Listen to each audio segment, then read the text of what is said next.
Rápidamente, me gusta darles la bienvenida al ministro de Salud, a Juan Carlos, a Santiago y a Jimena. Gracias por acompañarnos. Nosotros como Cámara de Comercio de Quito vamos trabajando desde hace algún tiempo ya en algunos documentos, tratando de plasmar ciertas propuestas para sacar adelante al Ecuador. Hemos trabajado ya en 2 documentos con una ONG en Washington, y mucha gente en ciertos temas que hemos logrado conversar plantea o están de acuerdo en temas puntuales de cómo sacar adelante la economía. Por darte un ejemplo, que cómo cambiar el país por medio de cambios estructurales. Y al igual que el país, uno de los problemas más graves que tiene el Ecuador es el sistema sanitario. Y existen muchísimas oportunidades para sacarlo adelante. Y creo que es muy importante para nosotros, visado la situación del Instituto Ecuatorial de Seguridad Social. Sabemos que hay que bajar esa estructura, sabemos que hay que independizar su gobierno corporativo, sabemos que hay que invertir de mejor manera los fondos de pensiones. Entendemos que profesionales tienen que manejar. Pienso que en el tema de salud en algún momento sería conveniente llegar a un acuerdo de alianzas público-privadas con techo de rentabilidad para quien pueda operar hospitales. El Estado no puede manejarlo todo.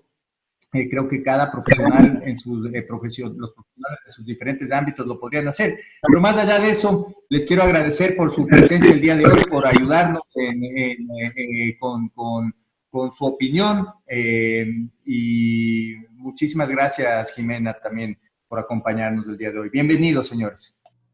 Este ejercicio de estos 2 meses ha sido una fase súper importante de aprendizaje. Y una de ellas que es extremadamente importante es la que nosotros tenemos en términos de lo que podríamos nosotros construir de una manera compartida con todas las instancias que significan el Ecuador. Por ejemplo, el mismo IES, las clínicas privadas, quienes hacen laboratorio, quienes hacen los gremios, todo lo que tiene que ver con el resto de las diferentes ramas del gobierno. También la importancia que tiene coordinar esto con la empresa privada, la importancia que tiene con las cámaras de comercio, la importancia que tiene trabajar y hacer. La parte política debe estar presente, pero no debe ahogarnos. Yo puedo tener una política en respecto a varios puntos que son debatibles, pero para distinguir la política, me voy a ir por la primera fase, indudablemente.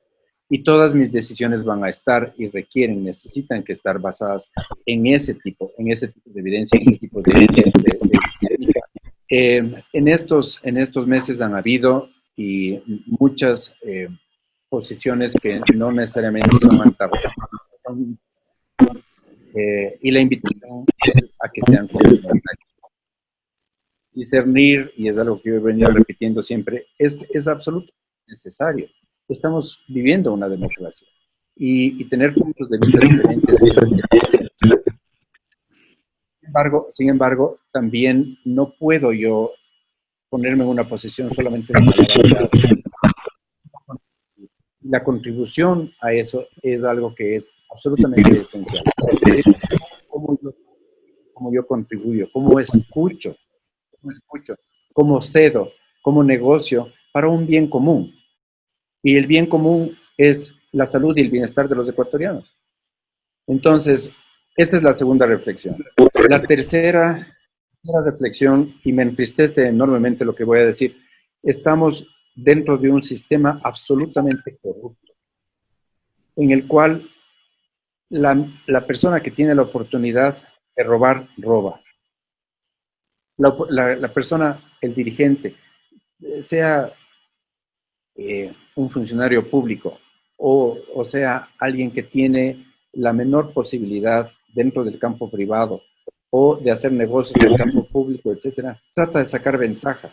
no se conduele con las personas que están sufriendo en el hospital, no se conduele con esa persona que tiene que salir arriesgando su vida para conseguir un pan y llevar a su casa de vuelta con el peligro de contagiarse, sino que roba. Y eso es algo, es una mafia además. No es posible, no es posible hacer eso.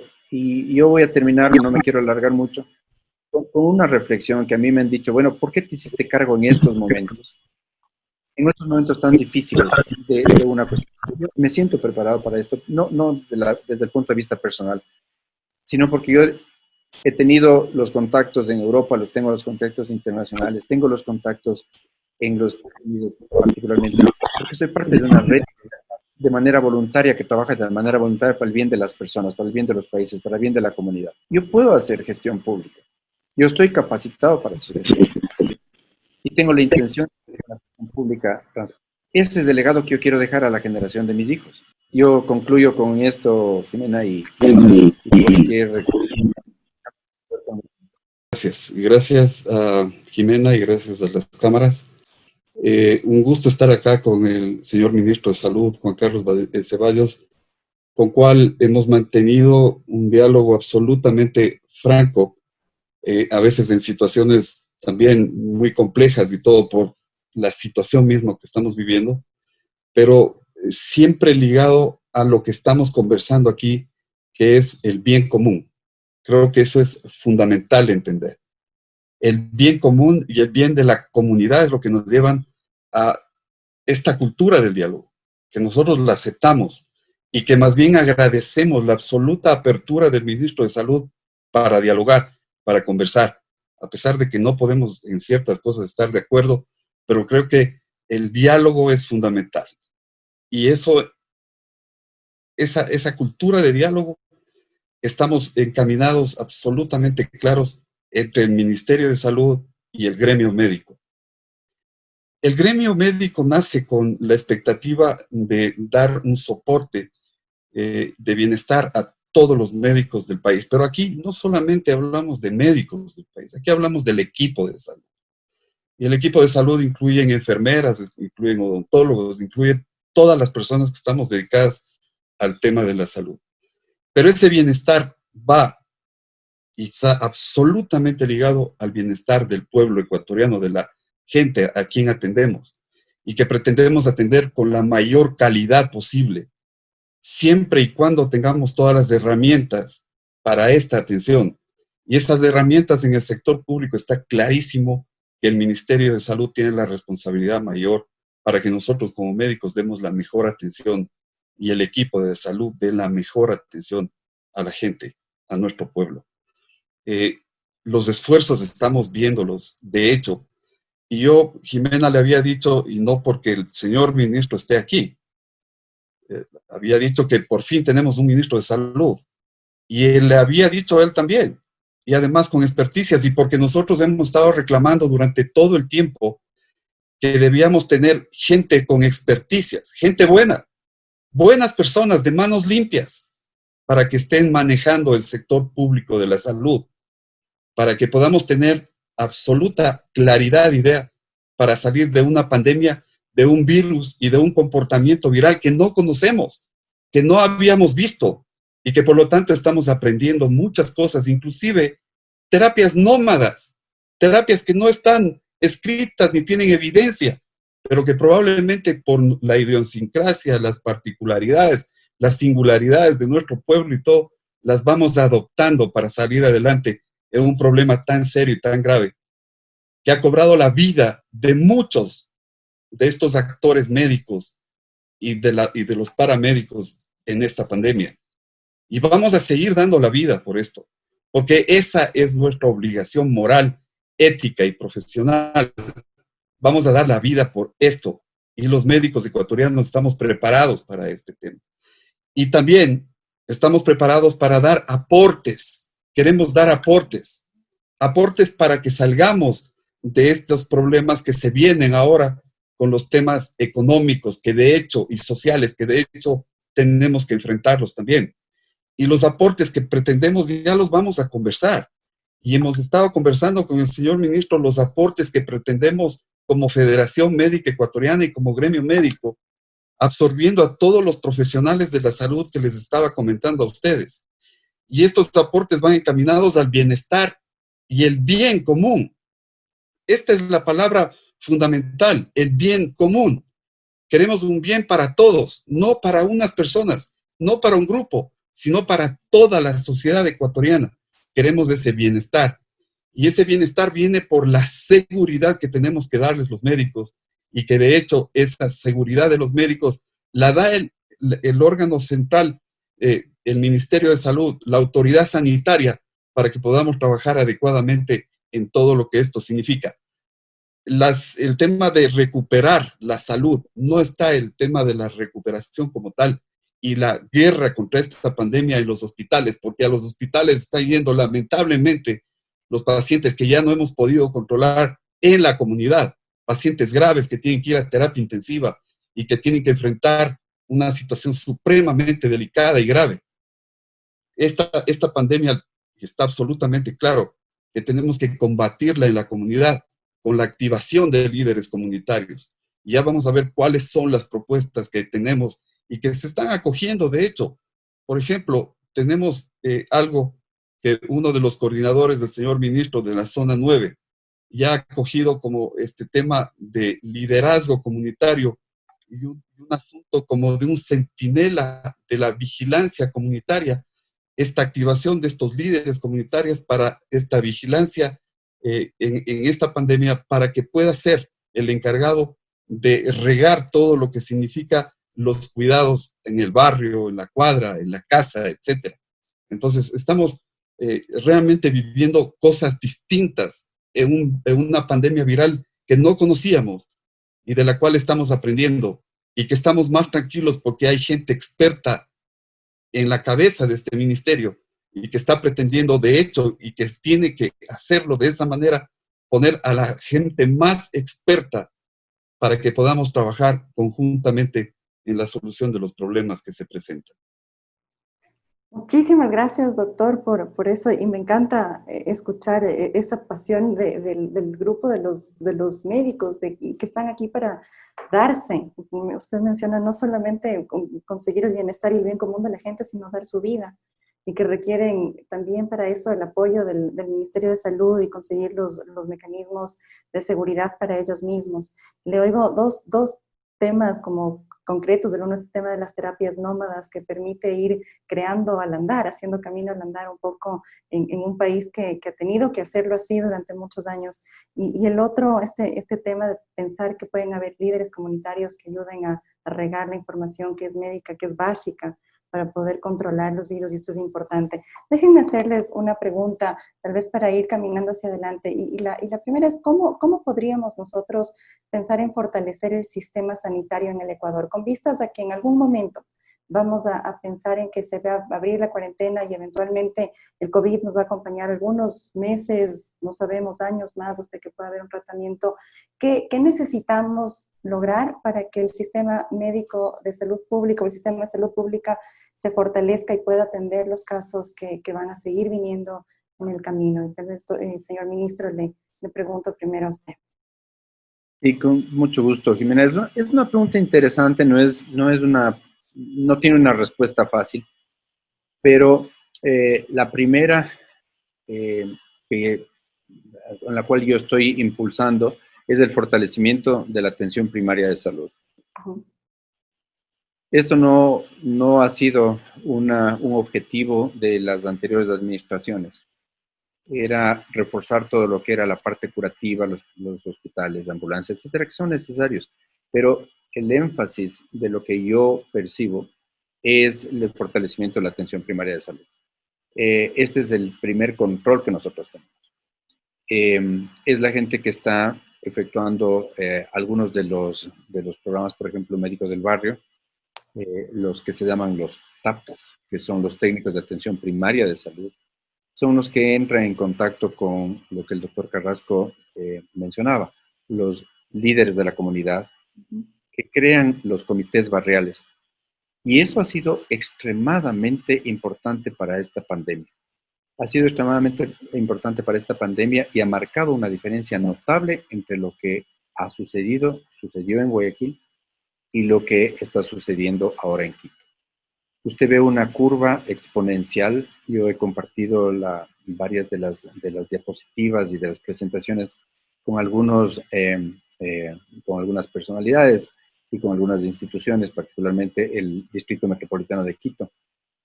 Y ahí lo que se ve es que en Guayaquil hay una curva enorme y otras curvas que continúan. En Quito esto es mucho más aplanado.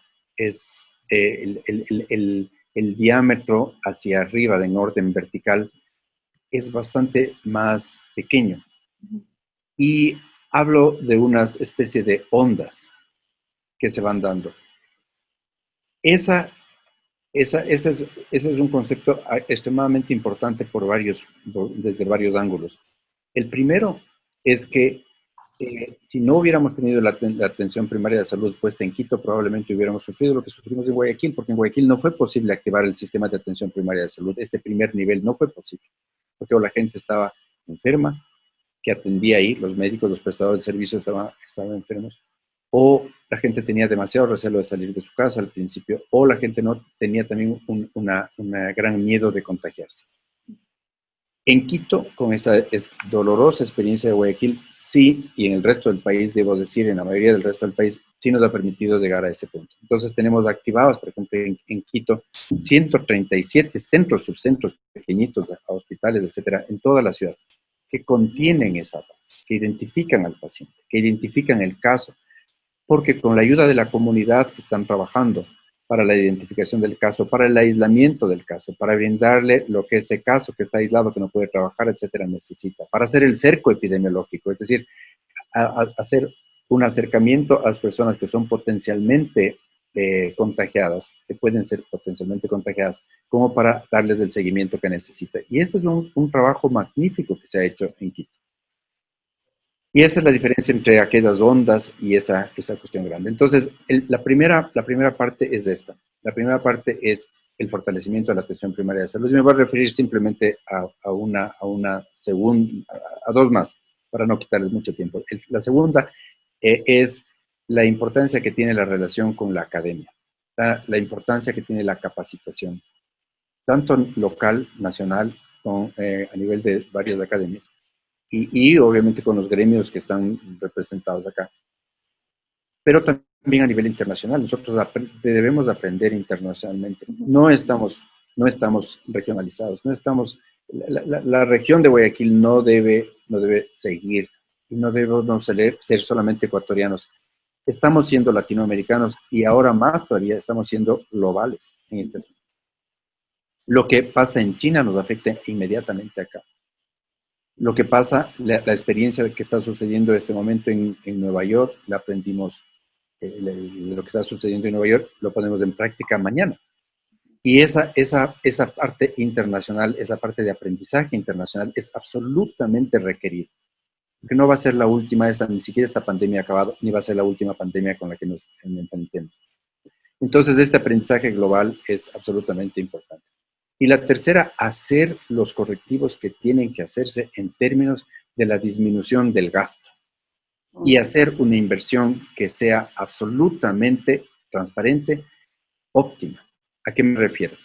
No podemos seguir manteniendo un estado súper inflado como está ahora. Debemos optimizar el estado. Debemos ver cuáles son los trabajadores del Estado que tienen que quedarse en el sistema público. Y a ellos va a ir todo el reconocimiento, y a ellos va a ir toda la capacitación, y ellos tendrán que hacer su labor. Pero no podemos seguir aumentando el personal público, porque no hay los recursos, no tenemos el dinero como para hacerlo. Entonces, la optimización del Estado es una parte importantísima, y no es solamente en términos de talento humano, sino también en términos, por ejemplo, de lo que son las compras centralizadas.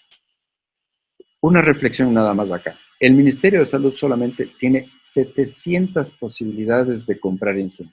700 hospitales, 700 centros de salud, 700 tiendas que han visto en los últimos años como cajeros automáticos. Y eso es extremadamente triste también. Las compras deben ser centralizadas, pero esas compras deben ser automatizadas, deben ser modernas, deben tener código de barras, deben tener QRs, debe garantizarse no solamente la compra, sino la distribución, el almacenaje, no el embodegaje de medicinas. No podemos correr el riesgo de abrir una bodega y ver medicamentos que están y están expirados, que no sirven, que tenemos que botar. Tenemos que llegar al consumidor final, que es el paciente. Y el paciente tiene que tener recetas electrónicas, acceso a un sistema electrónico de historia clínica que no la tiene el Ministerio de Salud. Estamos en el 2020 y no existe una historia clínica electrónica en este momento. Y no la compartimos con el IES tampoco. Entonces, eso es absolutamente necesario. Tenemos que llegar a consensos internacionales para que el acceso a las medicinas, para que tener el acceso a las medicinas no prime la ganancia económica, sino la distribución a quien lo necesita, etcétera. Son varios puntos, pero he tocado 3 que son importantes. Y me parecen súper importantes, señor ministro, y muy interesantes, ¿no? Al inicio ustedes hablaban del poder aunar esfuerzos entre el sector público y el sector privado, y veo 3 ejes en los que están trabajando desde el ministerio, en que el sector privado puede también participar de una forma importante, en el crear estos técnicos de atención primaria que están dando resultados, además, en la expansión del virus en el país, el poder tener contactos con la academia, sea nacional e internacional, que ciertamente se han roto las fronteras en este momento, y lograr la disminución del gasto, que tal vez es el más complejo por cómo la historia del país ha llegado hasta donde ha llegado, y cómo podemos hacer un Estado eficiente, no solamente desde el punto de vista de talento humano, sino también de procesos y de decisiones que puedan tomar, y ahí podemos hablar un montón de tiempo más, pero son 3 temas importantes. Doctor Carrasco, desde su punto de vista, ¿qué se puede hacer para fortalecer las medidas necesarias para fortalecer el sistema sanitario en el Ecuador con miras al COVID-19? Creo que está en mute. No está. Perdón. Es una pregunta supremamente importante. Es una pregunta, como dijo el señor ministro, compleja. Pero, ¿cuáles son los aportes? O sea, por último, ¿en qué aterrizamos? Decimos, ya estamos con las quejas, ya estamos con el problema. ¿Qué es lo que vamos a hacer? ¿Qué es lo que va a hacer el gremio? ¿Qué es lo que va a hacer el ministerio? ¿Qué van a hacer las cámaras? ¿Qué vamos a hacer todo el país? ¿Cómo nos vamos a juntar? La primera es juntarnos como país. La primera es unidad, y buscar la unidad absoluta como país para enfrentar este tema. No hemos podido ahora porque los intereses lamentablemente políticos han estado primando por sobre los intereses de la seguridad nacional en los temas de salud. Ya lo dijo el señor ministro, nosotros tenemos absoluta claridad que la corrupción ha sido el problema más serio y la enfermedad que está matando a este país. Y por lo tanto, una de las cosas que tenemos que aclarar y tenemos que transparentar y que hemos estado exigiendo todo el tiempo es que las instituciones que tienen que ver con la seguridad y que tienen que ver con los temas de denuncias, de corrupción y todo, deben estar absolutamente activadas. Ahora estamos viendo cómo están en todos los hospitales, cómo están en todo lado activadas la Contraloría, etcétera, la Fiscalía, para frenar este problema.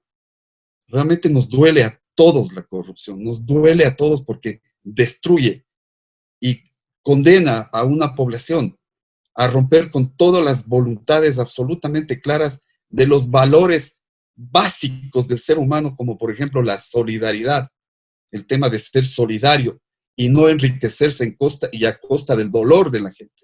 Entonces, esto creo que ese camino está dado ahí. ¿Qué hacemos entonces como propuesta para el tema fundamental, que es la activación comunitaria? Y esta activación comunitaria viene de la mano de la activación, por ejemplo, de la academia. ¿Y la academia con qué? Con los estudiantes de medicina, por ejemplo. Y los estudiantes de medicina para que sean parte fundamental de este liderazgo comunitario, para que vayan en el estudio y en la vigilancia epidemiológica, para ir encontrando los focos. Ya lo dijo el señor ministro, no voy a abundar en eso. Entonces, esta parte comunitaria es fundamental. Y en esta parte comunitaria queremos involucrar, por ejemplo, a la Ruta del Agro, una ONG importante dedicada a un tema de buscar la sanidad alimentaria de la población vulnerable en el tema de madre-hijo, en este tema que ya la UNICEF, ya les dije yo, que está hablando de que la mortalidad y morbilidad de madres y niños va a aumentar, porque estamos dedicados muchos recursos y todo al tema del virus, pero estamos dejando a un lado esta parte fundamental. Pero también tenemos que decirles cómo se van a proteger, qué es lo que van a hacer como bioprotección a este nivel. Y entonces están los médicos rurales, están estos TAPS que ya estamos conversando, están las enfermeras rurales, está un montón de gente posgradistas en medicina familiar que son de atención primaria en salud y que deben estar ahí para todo lo que significa la formación, la educación en salud y la protección para estas personas.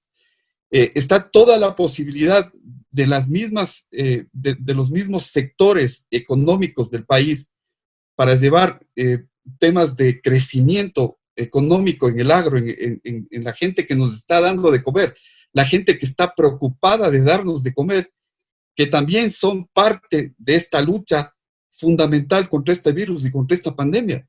Igual que los médicos, igual que los policías, igual que los militares, igual que las enfermeras, etcétera. También están los campesinos que están dando y están labrando la tierra y están produciendo en este momento para que la población pueda comer. Entonces a esta gente también tenemos que protegerla y tenemos que buscar la forma a través de estas propuestas que estamos haciendo, esta propuesta importante de ruta del agro para ir a esto, a meternos con todo lo que podamos a este nivel y poder proteger y crecer en el tema de la buscar los temas de solución de salud en esta parte de acá. ¿Qué otra cosa estamos pensando nosotros como Federación Médica Ecuatoriana para el tema de los aportes como cuestión fundamental en las soluciones de los problemas del país? El tema de investigación.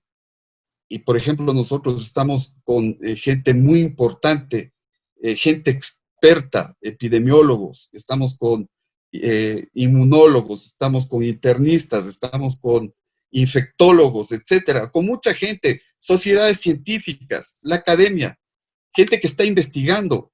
El Ministerio de Salud tiene líneas de investigación importantes. Por ejemplo, los sueros inmunizados de gente que ya tuvo el COVID y que puede ser un aporte a estas terapias nómadas que ya habíamos hablado para poder proteger a la gente que entra en gravedad por esta enfermedad. Entonces, la investigación ecuatoriana y los productos ecuatorianos de nuestra producción médica ecuatoriana y científica ecuatoriana es fundamental. Y ahí viene todo el aporte que tiene que ser económico para que esto sea una realidad. Que, por ejemplo, el ARSA, que, por ejemplo, el ACCES, sean instituciones más bien facilitadoras para este tema de la investigación y de los investigadores ecuatorianos para salir de este tipo de problemas, para tener productos, vuelvo a repetirles, ecuatorianos, para nuestra idiosincrasia, de lo que somos nosotros como ecuatorianos.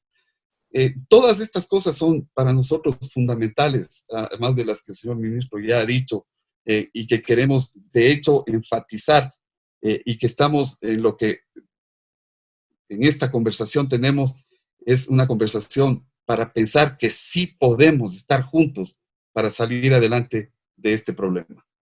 Así sea.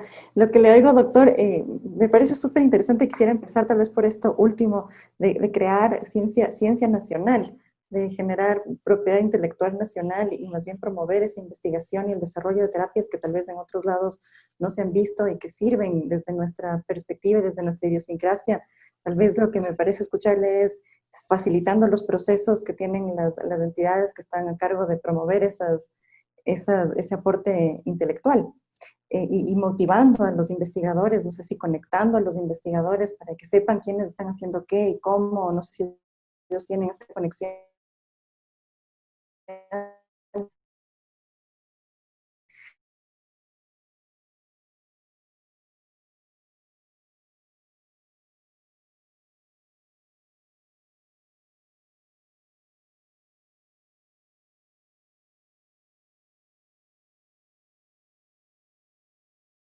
Que es un tema que nos hace las manos, sino también desde ponga ojo a lo que se está haciendo desde los funcionarios o las personas que están a cargo de las compras y demás, como que, y el último, las comunidades trabajando tal vez a través de ya rutas que están preparadas y la Fundación Ruta del Agro específicamente para llegar a las comunidades a donde no se ha podido llegar, me pareció irle todavía por temas de distancias o zonas o localizaciones, pero que es importante porque garantiza también la soberanía alimentaria en el país. Estoy repitiendo más o menos bien, doctor. Ok. Muchísimas gracias. Les hago una siguiente pregunta y yo sé que estamos un poco con los tiempos. Estos temas, yo les dije, son muy complejos y estamos haciendo una visión como en general. Si es que hay algo en lo que no estén de acuerdo, por favor, también déjenme saber para ver si podemos trabajar un poco más. Pero hasta aquí yo oigo propuestas muy concretas y muy buenas en las que se pueden unir esfuerzos de todos y esa es la idea en realidad de lo que están haciendo. Les hago otra pregunta y de nuevo voy a empezar con el señor ministro. ¿Cómo podemos mejorar el acceso a las pruebas rápidas y a las pruebas PCR para que se pueda detectar el COVID-19 a tiempo y tener datos reales, concretos, medibles, que puedan ayudarnos a tomar decisiones tanto a nivel público cuanto a nivel privado, digamos, una compañía que quiera reiniciar actividades o no? Doctor.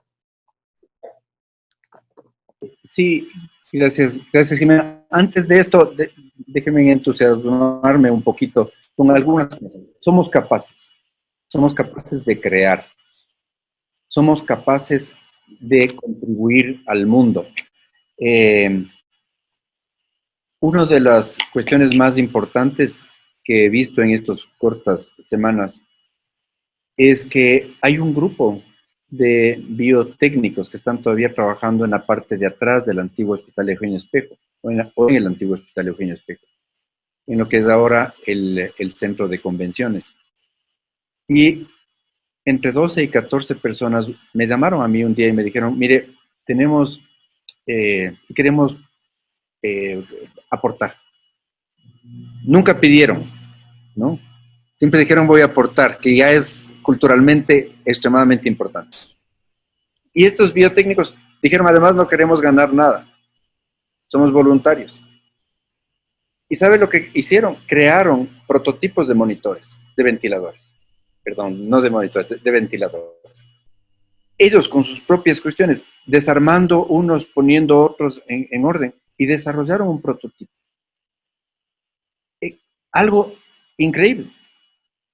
Y obviamente ARCSA les dio facilidad para aprobarlos. Yo estoy de acuerdo también con el doctor Carrasco, en el que ARCSA debe ser un instrumento o una institución reguladora, pero no puede ser entorpecedora, debe ser facilitadora de los procesos. La segunda experiencia que tengo que también contar acá, que me sorprendió muchísimo, es, y que tiene que ver con sus pruebas, con las pruebas en realidad de PCR. Y es que la máquina más sofisticada de Roche que trajimos para Guayaquil en Comodato, y que está en el INSPI, en el Instituto de Salud de Isquieta Pérez de Guayaquil, logra procesar 1.440 pruebas al día. Pues a pocos kilómetros de Guayaquil, en Santa Elena, existe OneLab, que es un centro que evalúa la presencia de virus, de larvas de camarones. Y esas larvas de camarones son detectadas, acuérdense ustedes, desde la mancha blanca que prácticamente desestabilizó toda la industria camaronera del país hace algunos años. Pues ellos desarrollaron una tecnología para detectar qué tipo de virus era, utilizando metodología PCR. Las mismas pruebas del mismo sistema que se utiliza para humanos, se utiliza para el virus y utiliza PCR. Y ellos comenzamos a trabajar a instancias del prefecto de Santa Elena. Me dijo, vea, doctor, venga, por favor. Hablemos, venga a conocer este laboratorio. No les hago largo el cuento, pero este laboratorio tiene la capacidad de procesar 7,000 pruebas por hora. Okay.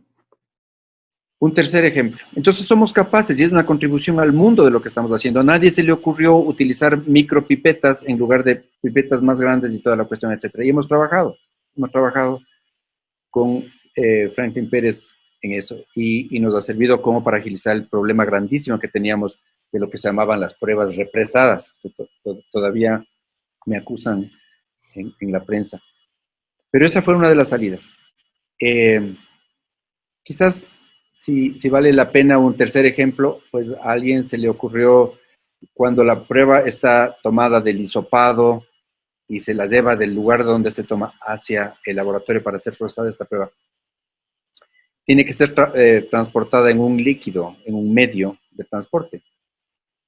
Pues un señor, un doctor español que trabaja en la Universidad de las Américas de la UDLA y que prestó sus servicios en Guayaquil, en las Islas Galápagos, desarrolló un sistema que preservaba el virus sin dañarle y que podía perfectamente ser transportado. La importancia era que nosotros no teníamos que importar ese medio carísimo y limitadísimo, porque nos hemos peleado con todo el mundo para conseguir reactivos y ha sido una pelea a codazos internacional para eso. Entonces, el punto es que sí somos capaces de hacer una gestión transparente, sí somos capaces de inventar, y los monitores y este tipo, las otras cosas de laboratorio en estados críticos podemos hacer. Las odontólogas del Hospital Eugenio Espejo, como no podían atender pacientes, hicieron trajes, los trajes tibe de estos, los mamelucos estos de protección, en el Eugenio Espejo. Ellas cosían. Entonces son ejemplos de un aporte absolutamente importante para esto. Y somos capaces de producir y somos capaces de integrarnos, de hacer y de seguir protocolos y acogernos a protocolos internacionales. Estamos trabajando en Solidarity, por ejemplo, que es una iniciativa por la OMS, liderada por la OMS, en la que vamos a participar y estamos haciendo todo para traer uno de los únicos antivirales, el único antiviral en el mundo que ha demostrado que sirve para por lo menos acortar la estancia hospitalaria de los pacientes. Entonces, ese es el mensaje. Tenemos capacidad de producir. Sobre las pruebas, y no me demoro mucho en esto, hay adecuado número de pruebas, pero las pruebas que son las PCR son pruebas que tienen un proceso, como digo, de alrededor de 2 horas para realizarse en el INSPE, no en OneLab, pero tienen esas 2 horas para procesarse, lo cual hace que el proceso sea lento y los reportes fueron al principio un desastre. Hoy finalmente logramos reportar prácticamente al día siguiente. Y esto no ha sido un problema nuestro. En Washington es lo mismo. Uno se demora entre 3 y 4 días para recibir el resultado de la prueba. Y tenemos las pruebas rápidas. Aquí viene muchísima confusión porque las pruebas rápidas no son diagnósticas. Las únicas son las PCR que son diagnósticas, que determinan la presencia del virus. Pero las pruebas rápidas son de 2 tipos, antígenos y anticuerpos.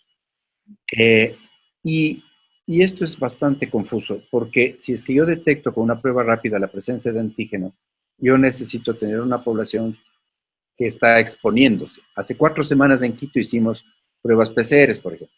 Pero hace 2 días hicimos pruebas rápidas para detección de anticuerpos. Es decir, las aplico cuando ya la población general ha estado expuesta al virus y ha desarrollado sus propias defensas. Eso es lo que yo determino. Y lo determino cualitativamente. ¿Hay o no hay? No es que cuantifico eso. Entonces, la interpretación de las pruebas, etcétera, es un problema. Estamos trabajando en nuevos videos, en algo que sea mucho más didáctico para ver cómo deben realizarse las interpretaciones de las pruebas, etcétera. Las pruebas han sido priorizadas. No se puede hacer pruebas a todo el mundo. No es correcto hacer eso, porque también los tiempos de la exposición o no exposición tienen que ser tomados en cuenta. Voy a dar un ejemplo. En una población, en la Amazonía, un pueblo pequeñito que nunca ha tenido exposición, es inútil hacer pruebas de anticuerpos porque las personas no estuvieron expuestas, no se contagiaron y por lo tanto no desarrollaron anticuerpos. Pero sí debo hacer anticuerpos en Guayaquil, que es una ciudad, la población de Guayaquil en la cual hay ya estuvieron expuestos. Entonces, esto es confuso, sin embargo, se deben priorizar, decía, las poblaciones. Médicos y personal de salud, sin olvidarnos de los auxiliares de enfermería, además de las enfermeras y los fisioterapistas respiratorios, etcétera.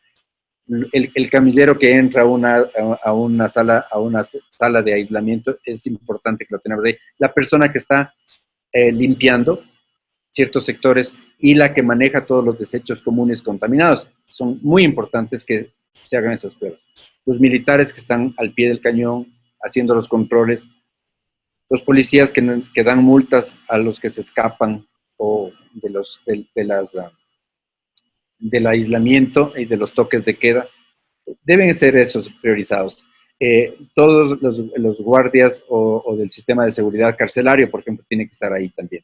Entonces, esa priorización es importante. Y hoy, por primera vez, hicimos también aleatoriamente y obviamente sin costo, a las afueras del Ministerio de Salud acá en el sur, pruebas para los que se llamaban antes de ambulantes, pero que ahora se llaman los pequeños comerciantes.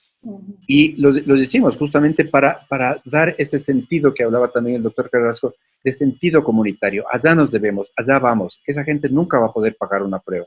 Sin embargo, creo que es gente expuesta y es una población a riesgo y vulnerable y por lo tanto lo hacen. Okay.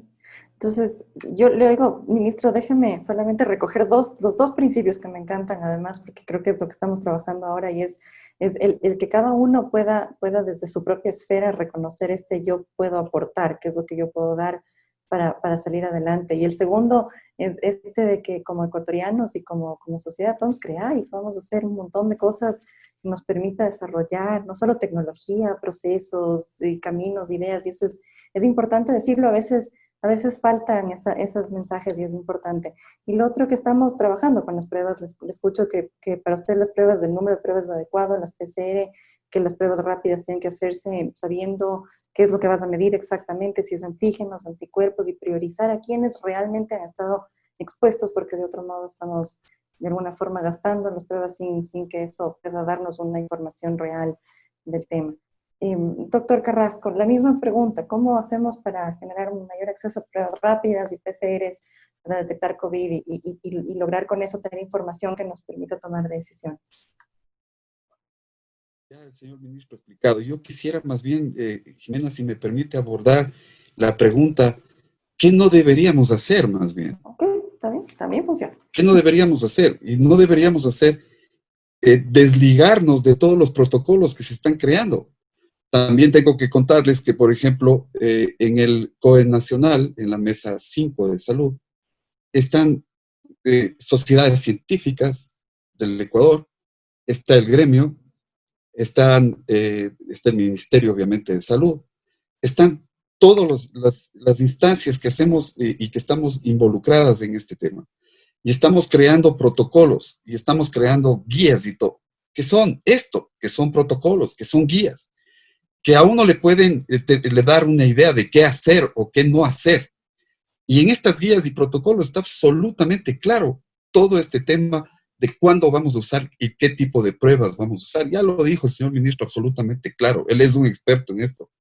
Y entonces lo que no debemos hacer es pensar en la comunidad. Por ejemplo, ahora le ponen a usted en el tapete pruebas rápidas como fueran para comprar caramelos o comprar no sé qué cosa. Y la idea no es esa. Las pruebas rápidas están absolutamente definidas, como dijo el señor ministro, para saber inmunidad del paciente, qué tipo de anticuerpos tiene, etcétera. Y saber con eso cómo va a actuar y cómo tiene que actuar el personal de salud. Los PCR para diagnóstico, ya lo dijo.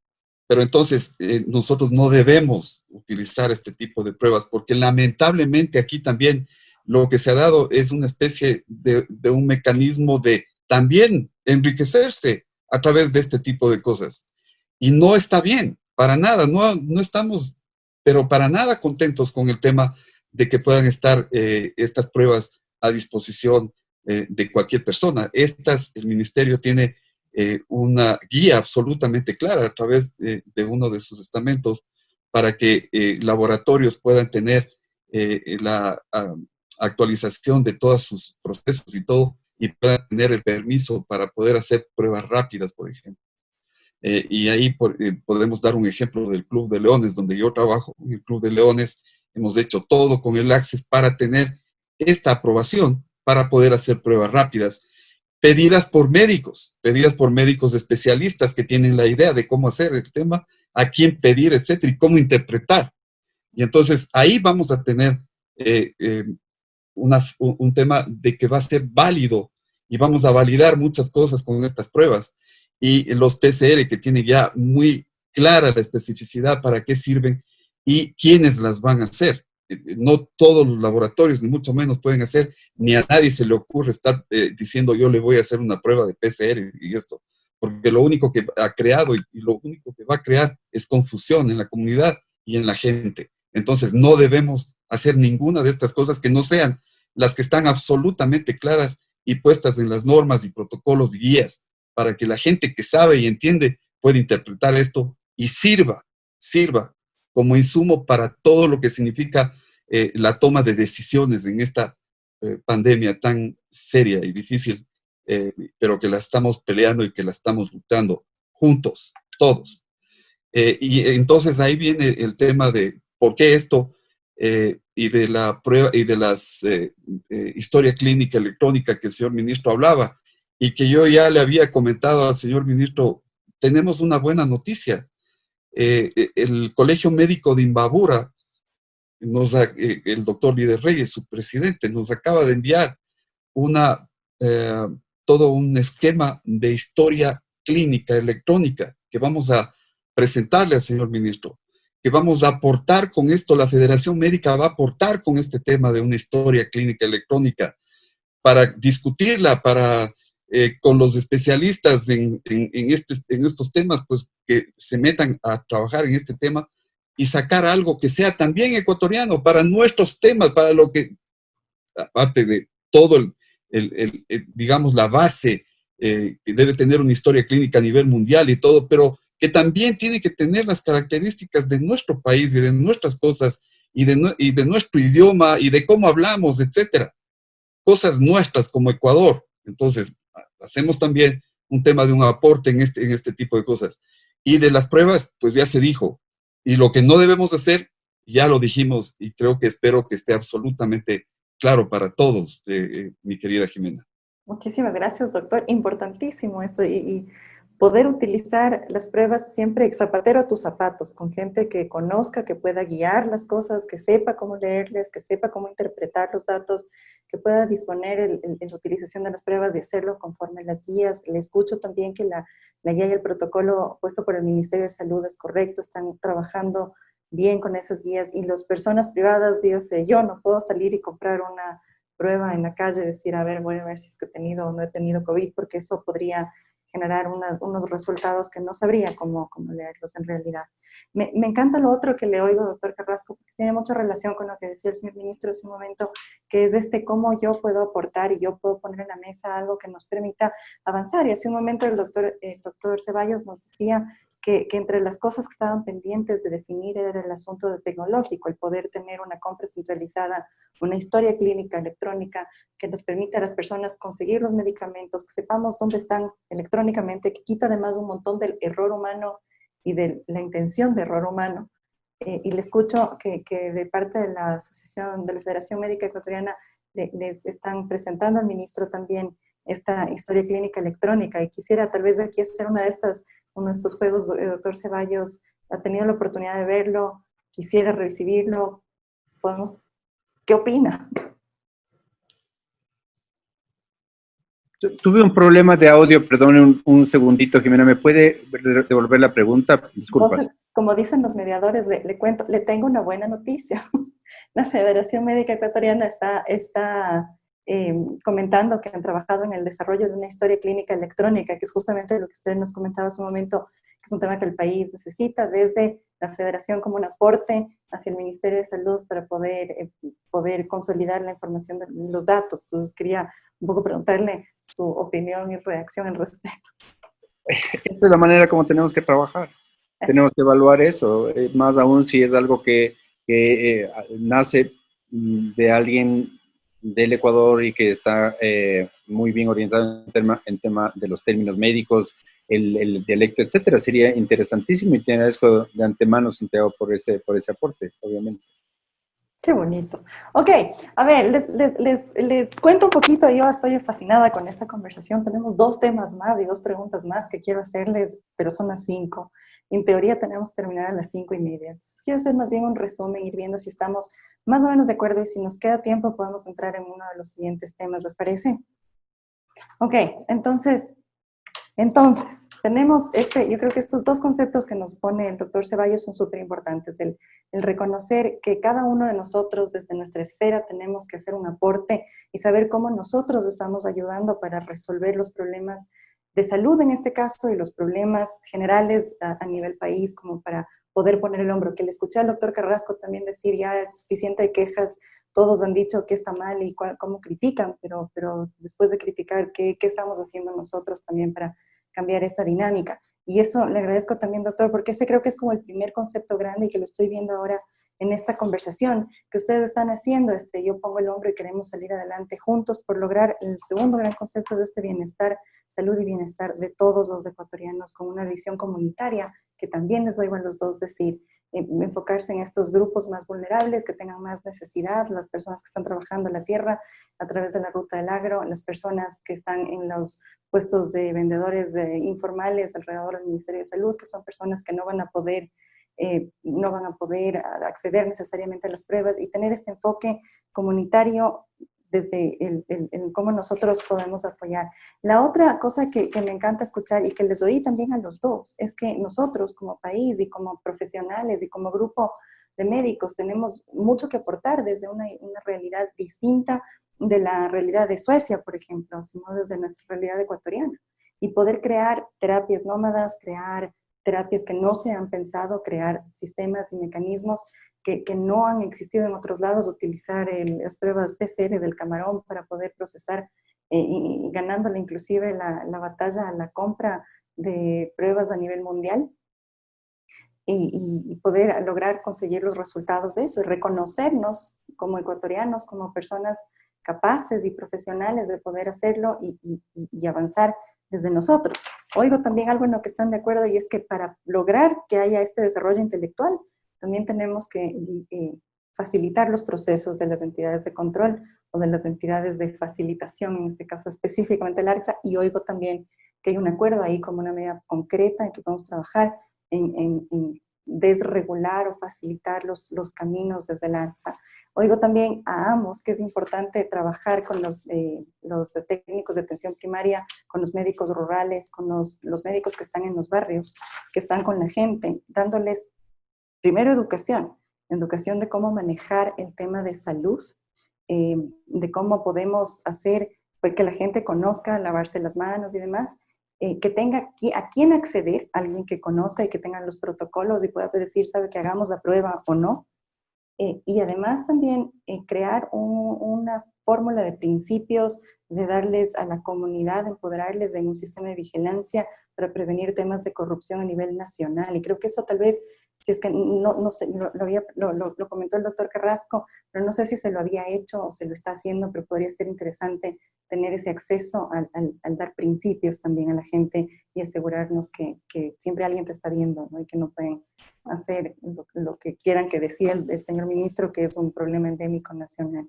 Hasta ahí más o menos he recogido algunos de los puntos en lo que ustedes están comentando, esa necesidad de hacerle más ligero al Estado también, que es algo que lo hablarán también en otras salas, pero que es importante para poder hacerlo eficiente y caminar hacia adelante. No sé si hay algo en lo que me estoy olvidando, y si es que hay algo en lo que no están de acuerdo o algo en lo que quisieran agregar o añadir sobre estos temas. Son temas puntuales y importante trabajarlos hacia allá. Doctor Ceballos.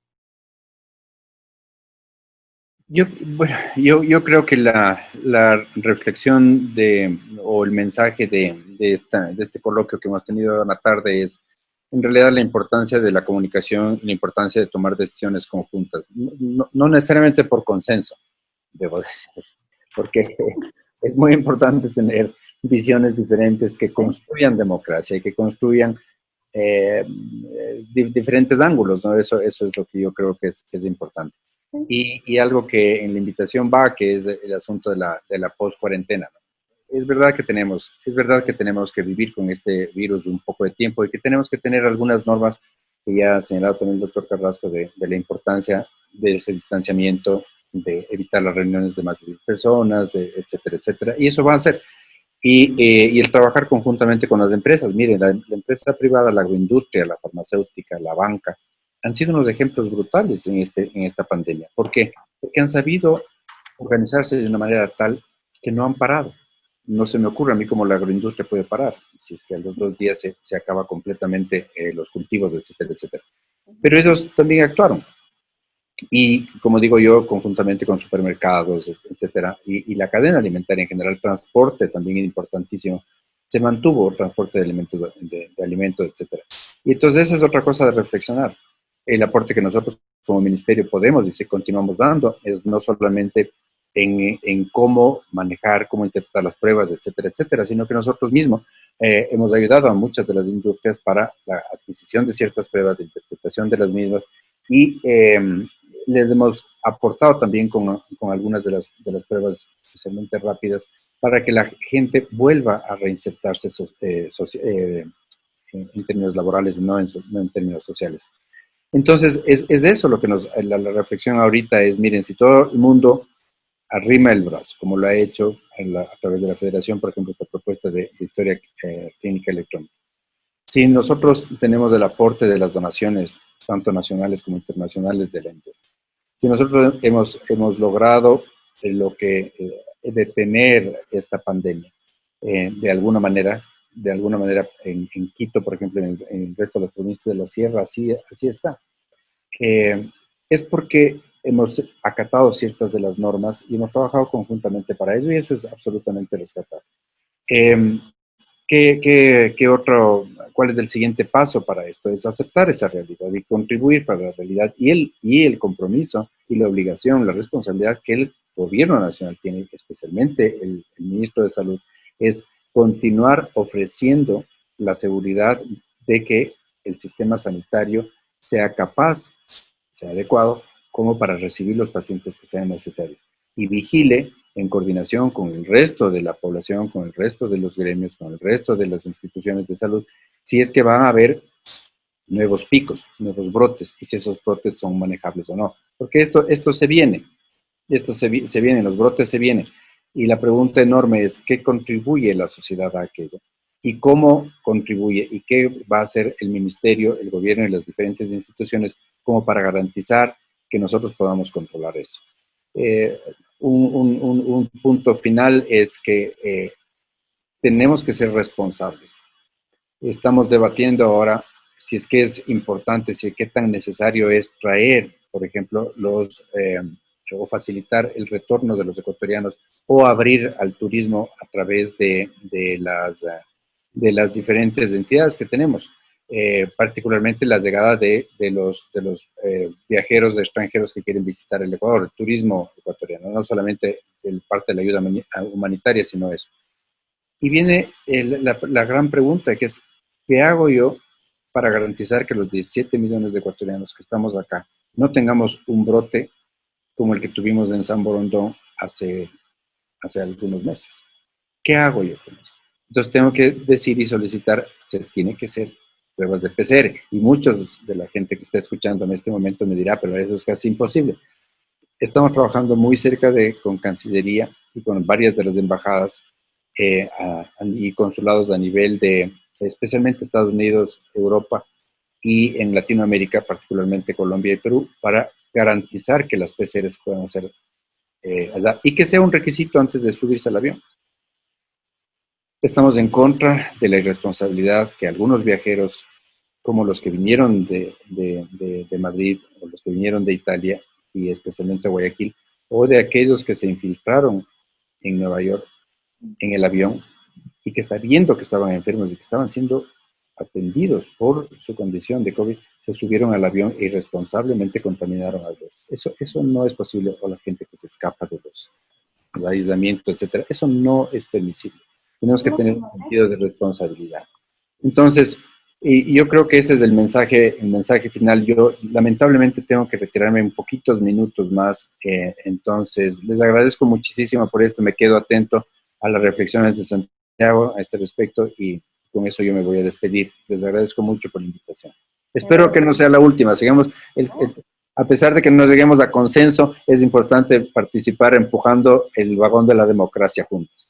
Sí, y doctor, le agradezco enormemente porque consensos es justamente eso, ¿no? Es construir desde la diferencia, es justamente eso, y poder llegar a acuerdos en donde podemos vivir con eso. Tal vez no estamos totalmente de acuerdo, tal vez no sería lo que yo hubiera querido, pero podemos vivir con eso desde la diferencia y el entendernos mutuamente, que es justamente el crear y construir democracia. Le agradezco enormemente, doctor Carrera, también mensajes finales para nuestros invitados y para este diálogo de consensos. Muchísimas gracias. Realmente este tema de que los médicos vamos a estar ahí, vamos a estar en este frente de batalla. Que los médicos y el personal de salud vamos a trabajar por el bienestar y la seguridad de nuestros compatriotas, de nuestro pueblo, que vamos a estar dando nuestra fuerza de trabajo y recuperando la fuerza de trabajo de todo aquel que necesite.